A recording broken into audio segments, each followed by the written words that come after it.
നമസ്കാരം.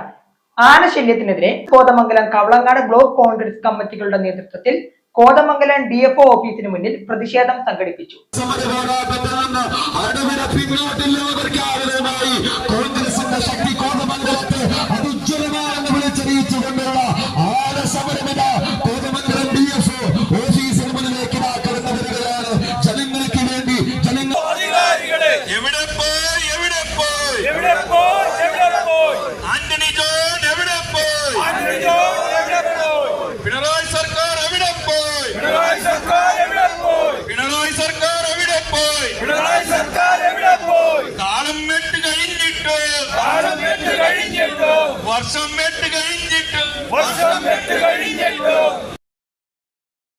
രാവിലെ 10:30 കോതമംഗലം KSRTC ജംഗ്ഷനിൽ നിന്നും ഭീമൻ ആനയുടെ രൂപവും കെട്ടിവലിച്ചുകൊണ്ടാണ് പ്രതിഷേധക്കാർ പ്രകടനവുമായി DFO ഓഫീസിന് മുന്നിൽ എത്തിയത്. ആനസമരം എന്ന പേരിൽ സംഘടിപ്പിച്ച പ്രതിഷേധ പരിപാടി മാത്യു കുഴൽനാടൻ MLA ഉദ്ഘാടനം ചെയ്തു. എല്ലാ ഭാഗങ്ങളിൽ നിന്നുള്ള ജനങ്ങൾ അതുപോലെ തന്നെ കോതമംഗലത്തെ പാർട്ടി നേതൃത്വമടക്കം ഈ വിഷയം അതിശക്തമായി നിയമസഭയിൽ ഉന്നയിക്കണമെന്ന് എന്നോട് പറഞ്ഞതിന്റെ അടിസ്ഥാനത്തിലാണ് ഞാൻ ആ വിഷയം ഉന്നയിക്കാൻ എഴുതി കൊടുത്തപ്പോഴാണ് പറഞ്ഞത് ഇത് കോതമംഗലത്ത് നടന്നൊരു പ്രശ്നമായതുകൊണ്ട് കോതമംഗലത്തെ MLAയും ഇതിന് പിന്നാലെ നോട്ടീസ് തന്നിരിക്കുന്നു എന്ന് പറഞ്ഞു. ഞാൻ അദ്ദേഹത്തെ അഭിനന്ദിക്കുന്നു. കാരണം നമ്മൾ നോട്ടീസ് കൊടുത്തതിന് പിന്നാലെ എങ്കിലും ഈ വിഷയം നിയമസഭയിൽ ഉന്നയിക്കാൻ ആന്റണി തയ്യാറായല്ലോ എന്നാണ് ഞാൻ കരുതുന്നത്. നിങ്ങൾ ഭരിക്കുന്ന നിങ്ങളുടെ സർക്കാരിനെതിരെ ജനങ്ങൾക്ക് വേണ്ടി എന്തെങ്കിലും ഒന്ന് പറഞ്ഞെന്ന് കരുതി താങ്കളുടെ തലയൊന്നും ആരും എടുക്കാൻ പോകുന്നില്ല എന്ന് മാത്രമേ ഞാൻ സൂചിപ്പിക്കാൻ ആഗ്രഹിക്കുന്നുള്ളൂ. ഇന്ന് നടത്തിയിട്ടുള്ള ഈ സമരം തീർച്ചയായിട്ടും ഇവിടുത്തെ ജനവികാരം ഉൾക്കൊണ്ടുള്ള ഒരു സമരമാണ്. ഇനി ഒരു കാര്യം കൂടി ഞാൻ സൂചിപ്പിക്കാൻ ആഗ്രഹിക്കുന്നു.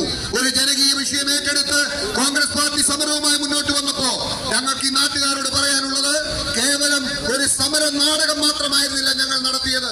ഈ സമരത്തിന് നേതൃത്വം കൊടുത്ത കോതമംഗലത്തെ ബഹുമാന്യരായ നേതാക്കന്മാർ ഈ വിഷയം നിയമസഭയിൽ ഉന്നയിക്കാൻ എന്നോട് ആവശ്യപ്പെട്ടതിന് പിന്നാലെ കോൺഗ്രസിന്റെ നേതൃത്വത്തിൽ ഭരണത്തിലിരിക്കുന്ന ജില്ലാ പഞ്ചായത്തോടും ബ്ലോക്ക് പഞ്ചായത്തോടും നമ്മളാൽ കഴിയുന്ന പരിഹാരം ഇതിന് കാണാൻ പരിശ്രമിക്കണമെന്ന് പറയുകയും എന്റെ ബഹുമാനായ സുഹൃത്ത് മനോജ് മൂത്തേടക്കം ഇത് സംബന്ധിച്ച് വിപുലമായ ജനപ്രതിനിധികളുടെ ഒരു യോഗം വിളിച്ചു ചേർത്ത് ഞങ്ങൾ അതിനെക്കുറിച്ച് ആലോചിക്കുകയും അതിന് പിന്നാലെ കോതമംഗലം ബ്ലോക്ക് പഞ്ചായത്ത് ഈ സർക്കാരിന്റെ കയ്യിൽ സാധാരണ നടക്കുന്ന പോലീസ് ജീപ്പിന് പെട്രോൾ അടിക്കാൻ പൈസയില്ലാത്ത ഒരു സർക്കാരാണ് ഇന്ന് കേരളം ഭരിക്കുന്നത്. സാധാരണക്കാരന് ചികിത്സാ സഹായം കൊടുക്കാൻ കഴിയാത്ത സർക്കാരാണ് ഇന്ന് കേരളം ഭരിക്കുന്നത്. സാധാരണക്കാർക്ക് സപ്ലൈകോയിലും TV സ്റ്റോറിനും സാധനം നൽകാൻ കഴിയാത്ത സർക്കാരാണ് ഈ കേരളം ഭരിക്കുന്നത്. സർക്കാരിന്റെ കയ്യിൽ നിന്നും പണം ലഭിക്കില്ല എന്ന ബോധ്യമുള്ളത് കൊണ്ട് ബ്ലോക്ക് പഞ്ചായത്ത് ഈ പ്രശ്നത്തിന് പരിഹാരം കാണാൻ വേണ്ടി പഞ്ചു കുഴിക്കുന്നതിന് വേണ്ടി കോടിക്കണക്കിന് രൂപ വേണ്ടി വന്നാലും അത് പദ്ധതിയായി മാറ്റിവെച്ച് ചെയ്യാൻ തയ്യാറാണ് എന്ന് കോൺഗ്രസ് പാർട്ടി നേതൃത്വം നൽകുന്ന ഒരു ഭരണം തീരുമാനമെടുക്കുകയും അതിനുള്ള അനുമതിക്കായി സർക്കാരിനോട് ചോദിച്ചപ്പോ രാഷ്ട്രീയ ഇടപെടലിലൂടെ അത് നിഷേധിച്ച ഒരു സർക്കാരാണ് ഇന്ന് അധികാരത്തിലിരിക്കുന്നത്. കോൺഗ്രസ് ബ്ലോക്ക് പ്രസിഡന്റുമാരായ ഷമീർ പനക്കൽ, ബാബു ഏലിയാസ്, KPCC അംഗം AG ജോർജ് തുടങ്ങിയവർ പ്രസംഗിച്ചു. പാർട്ടിയുടെയും പോഷക സംഘടനകളുടെയും നേതാക്കളും വിവിധ ഭാഗങ്ങളിൽ നിന്നെത്തിയ പ്രവർത്തകരും പരിപാടിയിൽ പങ്കാളികളായി. M4 മലയാളം, കോതമംഗലം.